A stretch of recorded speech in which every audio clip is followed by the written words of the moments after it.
जय हिंद दोस्तों। रेलवे से संबंधित एक बड़ा अपडेट है कि देखिए पहले क्या होता था, विस्तार से बता रहा हूँ। पूरे वीडियो में आप बने रहेंगे, छोटा सा वीडियो बना रहा हूँ। आप रेलवे से यात्रा करते हैं या फिर आपके परिवार के लोग यात्रा करते हैं तो इस वीडियो को आप ज़रूर देखें, अन्यथा आगे जाकर आपको बड़ा से बड़ा चालान कट सकता है, आपको परेशानी हो सकती है। आपको बता दें कि ये न्यूज़ बहुत दिनों से चल रहा है, लेकिन मैंने सोचा कि क्यों ना अपने सब्सक्राइबर को भी इस न्यूज़ से अवगत कराया जाए, क्योंकि ये बहुत ही महत्वपूर्ण सूचना है। आगे बढ़ने से पहले आप लोगों से एक रिक्वेस्ट है कि वीडियो को लाइक जरूर करें। देखिए पहले क्या था, पहले आप जब वेटिंग टिकट निकालते थे, स्लीपर से यात्रा करते होंगे तो आपको पता होगा कि वेटिंग टिकट निकलता है। जैसे अगर कंफर्म नहीं है तो आप वेटिंग टिकट ले लेते थे, ऑनलाइन या खुद मोबाइल से निकालते थे। ऑनलाइन टिकट अगर चार्ट निकलने से पहले वो कंफर्म हो जाता था, चाहे आरएसी या कंफर्म, तो आप यात्रा कर सकते थे। लेकिन अगर आपका टिकट कंफर्म नहीं होता था तो ऑटोमेटिक वह टिकट कैंसिल माना जाता था, कैंसिल हो जाता था और आपका जो पेमेंट है वह 2 से 3 दिन के अंदर में आपके अकाउंट में चला जाता था, जिस अकाउंट से आपने उस टिकट को काटा था। यह ऑनलाइन का वेटिंग टिकट मान्य नहीं था, उस पर आप यात्रा नहीं कर सकते थे। लेकिन आपको बता दूं, वही टिकट अगर आप काउंटर से लेते थे, मतलब रेलवे स्टेशन के काउंटर से लेते थे, तो टिकट कैंसिल नहीं होता था, चाहे आपका कंफर्म हुआ हो या ना हुआ हो, चाहे आपका आरएसी हुआ या नहीं हुआ। उस वेटिंग टिकट पर आप बगैर सीट के भी यात्रा कर सकते थे। कोई व्यक्ति कहीं पर भी सीट खाली रहता था तो वहाँ पर बैठ के दिन में यात्रा कर सकता था। रात में सोने के लिए आप कहीं भी फर्श पर सो जाते थे और आराम से यात्रा कर लेते थे। किसी भी प्रकार की कोई दिक्कत नहीं आती थी। या फिर आप 2 यात्री हैं, 3 यात्री हैं, 5 यात्री हैं, 2 का अगर कंफर्म है और 2 का वेटिंग है तो आप 2 सीट पर एडजस्ट करके 4 से 5 लोग यात्रा कर लेते थे। लेकिन अब क्या हुआ, रेलवे मंत्रालय ने बहुत बड़ा अपडेट दिया है कि अब कोई भी व्यक्ति किसी भी प्रकार का कोई भी वेटिंग टिकट पर यात्रा नहीं कर सकता है, चाहे वो ऑनलाइन से लिया हो या फिर ऑफलाइन से लिया हो। मतलब अगर काउंटर से भी आप वेटिंग टिकट लेते हैं, अगर वो कंफर्म नहीं होता है तो आपको उसे जाकर काउंटर पर कैंसिल कराना होगा, क्योंकि वो ऑटोमेटिक कैंसिल नहीं होगा, क्योंकि काउंटर से लेते वक्त आपने अकाउंट डिटेल उसे नहीं देते हैं, तो आपको वहाँ जाकर कैंसिल करवाना पड़ेगा।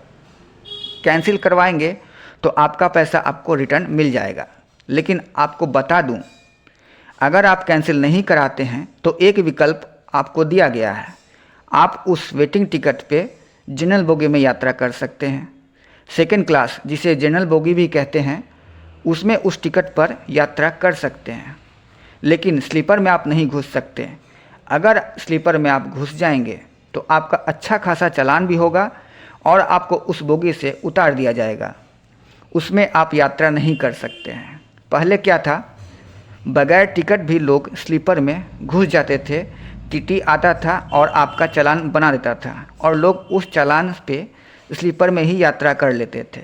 लेकिन अब क्या है, आपका चालान तो होगा ही, वो भी पेनल्टी के तौर पर, लेकिन वो चालान लेकर आपको जनरल बोगी में जाना पड़ेगा।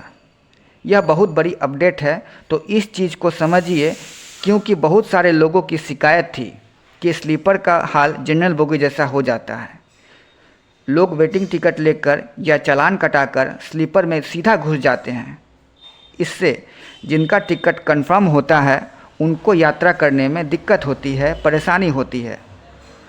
वो पैसा देकर भी चैन से नहीं जा पाते।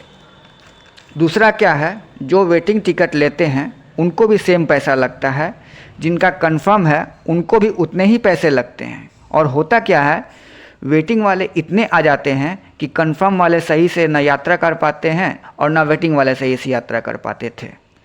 रेलवे मंत्रालय बहुत दिनों से इस बात पर सर्वे करा रही थी।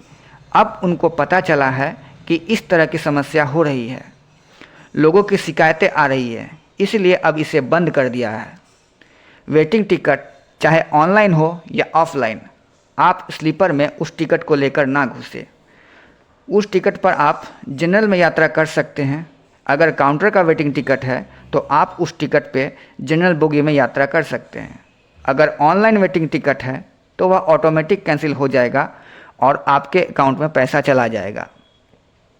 अगर वीडियो को आप यहाँ तक देख चुके हैं तो मैं आप लोगों से जानना चाहूँगा कि क्या यह जनहित में हुआ है, क्या यह सही है या फिर गलत है। अगर सही है तो फिर कैसे सही है, या फिर गलत है तो कैसे गलत है। एक तरफ से सही यह है कि कंफर्म टिकट वाले आराम से यात्रा कर पाएंगे, उन्हें किसी भी प्रकार की कोई परेशानी नहीं होगी। मुझे गलत यहाँ पे यह लग रहा है कि कोई व्यक्ति अगर इमरजेंसी में यात्रा करता है तो उसे परेशानी होगी। पहले वेटिंग टिकट या चालान कटाकर स्लीपर में चला जाता था, लेकिन उनके लिए अब एक ही विकल्प है, अब वो है जनरल बोगी। वो जनरल बोगी से यात्रा करें। आप कमेंट बॉक्स में लिखें, अपनी बात रखें। मैं आपसे पूछना चाहता हूं कि आप लोगों की क्या राय है। कमेंट बॉक्स में अपनी राय ज़रूर लिखें। दोस्तों, बहुत ही मेहनत के साथ और कड़ी रिसर्च के बाद हम आप लोगों के लिए नए नए मुद्दे पर नए नए वीडियो लाते हैं।